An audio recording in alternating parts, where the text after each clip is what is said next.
আমার ছাত্র ইসমুল্লাহ ডক্টর তোমাদের মাদ্রাসা কর্তৃক আয়োজিত আজকে 10 মহরম অনুষ্ঠানে আমার মাথার তার সমস্ত ওস্তাদবৃন্দ আরো উপস্থিত আছেন।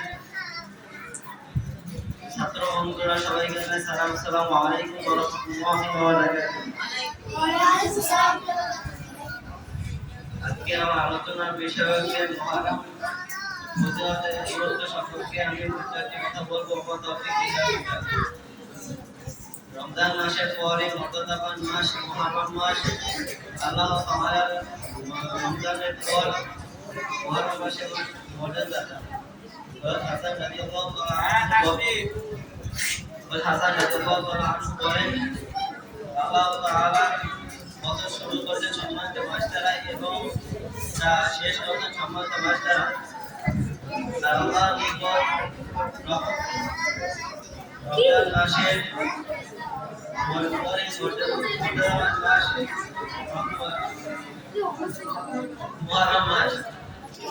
আল্লাহ তাআলার মাস মুহররম মাস। আল্লাহ মুহররম মাসের ফজিলত গুরুত্বপূর্ণ সাল্লাল্লাহু আলাইহি ওয়াসাল্লাম বর্ণনা করেছেন।